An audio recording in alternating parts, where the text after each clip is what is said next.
I will use your destinies to build my empire.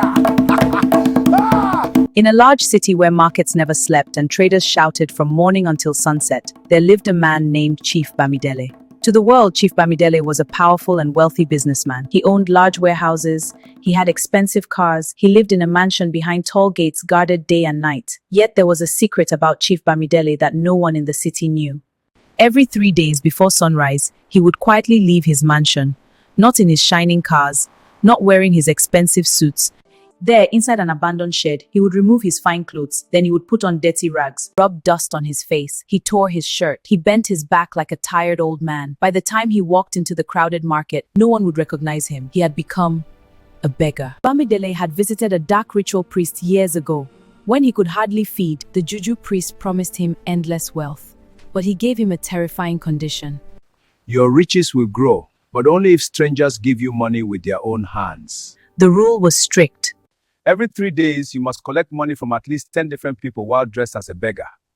Each coin or note you receive silently drains a little destiny from the giver. Their luck, their opportunities, their favor, and all of it will flow into your life. That was why his businesses grew strangely fast. That was why he looked younger every year instead of older. And that was why he had continued the ritual for many years. Every market day he sat near the dusty roadside. His voice would become weak and pitiful. Please help a poor old man. Kind people would drop coins into his bowl. Some gave small notes, some gave more, but Bamidele always counted carefully. Once 10 people had given him money, he would quietly leave the market. He would return to the shed, wash his face, wear his expensive clothes again, and drive home like the rich man everyone admired, and his wealth would grow even more. One afternoon, something unusual happened. A small boy arrived in the market. The boy had been sent on an errand by his mother. As he walked past the beggar, he saw Bamidele sitting with his bowl. The boy stopped. He looked into the man's eyes for a moment. Then he reached into his pocket and dropped a small coin into the bowl. The moment the coin touched Bamidele's hand, something strange happened.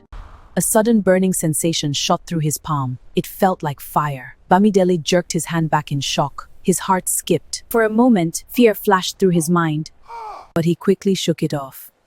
It must be nothing. The boy walked away calmly, disappearing into the crowd. 3 days later, Bamidele returned to the market again. He sat down in his usual spot. People walked past him. No one stopped. He called again. Still nothing. It was as if no one could see him. Hours passed. Not a single coin entered his bowl. Panic crept into his chest. Maybe today is just unlucky, he thought. Even the kind old women who always gave coins passed without looking at him. The rule of the ritual thundered in his mind. 10 people every 3 days. If he failed, everything would collapse. By the time he rushed home that evening, his heart was pounding. And then the disaster began. His phone rang. Hello? This can't be happening. One of his biggest businesses had suddenly collapsed. What? How is that possible? Another company reported huge losses. Banks began calling about debts. This is a disaster! Within days, his houses were seized. His expensive cars disappeared.